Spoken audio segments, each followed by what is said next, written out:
विद्यार्थी मित्रांनो, सह्याद्री डिटोर्समध्ये तुमचं स्वागत आहे.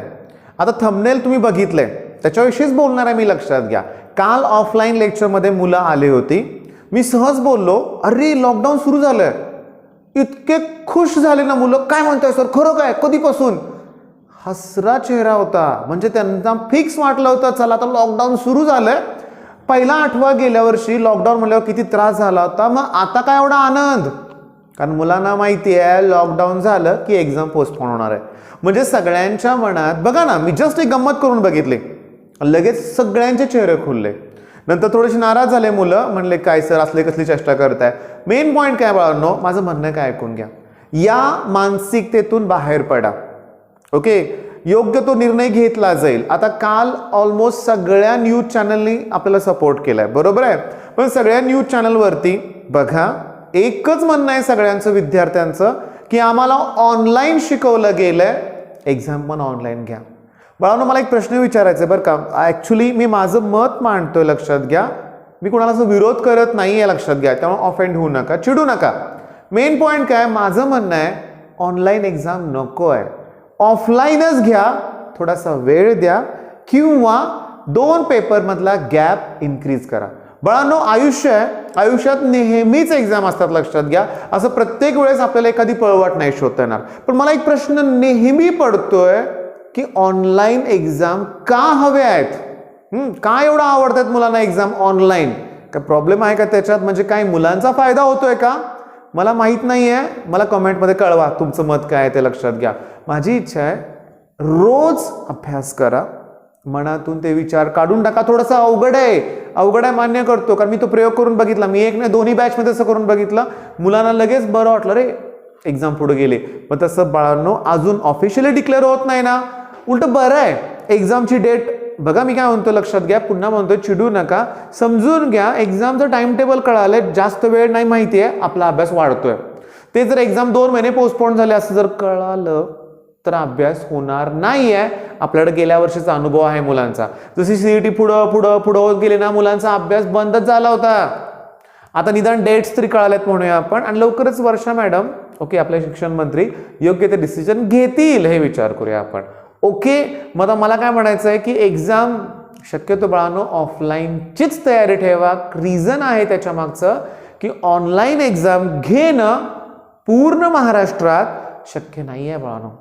कोणता प्लॅटफॉर्म असणार आहे? पण ऑनलाईन एक्झाम जरी घेतलं तर पुन्हा शाळा कॉलेजेसमध्ये यावंच लागणार आहे. ओके, आता जे कॉलेजेस आहेत त्यांची कॉम्प्युटर लॅब छान असते. मुलांचं काय, 10वी पर्यंतच्या मुलांचं सकाळ 10वी 12वी सगळ्यांची इच्छा आहे ना ऑनलाईन, मग ते पॉसिबल नाही आहे बाळांनो. अभ्यासाला सुरुवात केली तुम्ही, आणि मी बघतोय गेला 1 आठवडाभर जशा यश दादाच्या टेस्ट सुरू झाल्यात, सगळ्या मुलांचं एकच म्हणणं आहे की यशच्या टेस्टमुळं आमचा अभ्यास होतोय. ओके, डेली टेस्ट आहेत.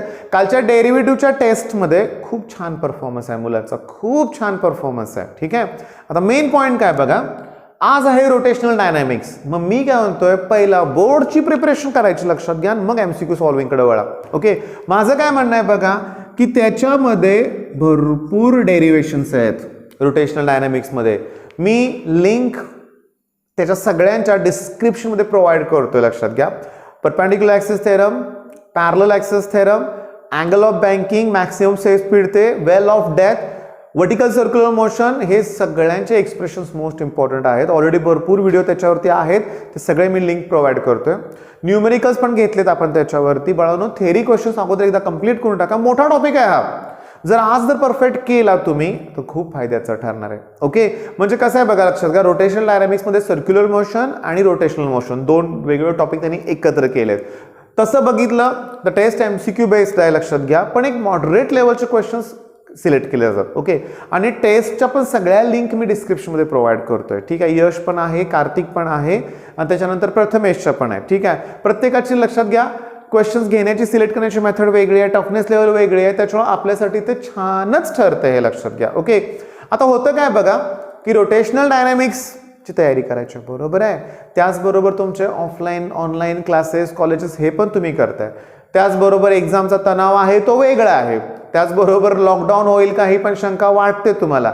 आता मी तुम्हाला शेवटचे 2 मिनिटात काय सांगतोय बाळांनो, ऐका. मला अजून आठवतंय पहिल्या लॉकडाऊनला आम्ही ना जेव्हा बाहेरून एखादी वस्तू आणली कॅरी बॅगमधून, तर ती आम्ही बाहेर ठेवायचो.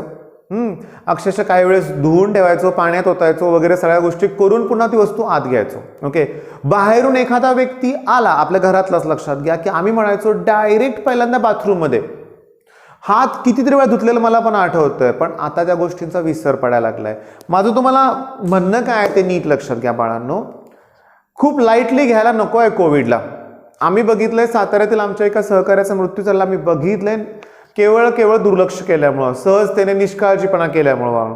कोविड वाटतं तेवढं पण सोपा नाही आहे, लक्षात घ्या. ठीक आहे, आपल्यात इम्युनिटी चांगली आहे, पण आपण जर कॅरियर ठरलो तर घरातल्या वृद्ध लोकांना त्याचं नुकसान होणार आहे. मी तुम्हाला सांगतो, तुम्ही काळजी घ्या. जे काय स्टँडर्ड ते SOP असतात त्याचं पालन करा. सॅनिटायझर, बाहेरून आल्यावर हात धुणं वगैरे ह्या गोष्टी पुन्हा फॉलो करायला सुरुवात करा. मास्कचा पुरेपूर वापर करा बाळांनो.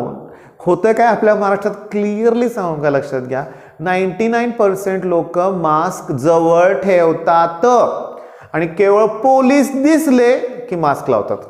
म्हणजे मास्क कोरोनासाठी नाही आहे, तो पोलिसांसाठी आहे बाळांनो. इव्हन मी पण त्यातून गेलेलो, लक्षात घ्या की पुढून पोलिसांची गाडी येताना दिसली की मी पहिला बघतो रे मास्क कुठे आहे माझा, म्हणजे 4 व्हीलरमध्ये पहिला मास्क लावतो मी, लक्षात घ्या. कारण ऑलरेडी पोलीस फाईन करतील एवढीच भीती आहे, पण कोरोनाची भीती नाही आहे असं नको आहे, लक्षात घ्या बाळांनो. कोरोनाची काळजी घ्या, कारण कसं आहे की आयुष्य हे पुन्हा पुन्हा मिळणारी गोष्ट नाही, लक्षात घ्या. बरं, एक्झामचा तणाव असला, सगळ्या गोष्टी असली तर पण ह्या गोष्टीकडे पण दुर्लक्ष करू नका बाळांनो. मग रोटेशनल डायनामिक्स हा टॉपिक आहे, चांगली तयारी करा त्याची, लक्षात घ्या. थेअरी म्हणजे parallel axes theorem, perpendicular axes theorem, त्याच्यानंतर हे जे क्वेश्चन्स आहेत ते एकदा परफेक्ट करा. बोर्डच्या वेळेस तुम्हाला जास्त वेळ लागणार नाही. ठीक आहे, मग बेस्ट ऑफ लक. धन्यवाद.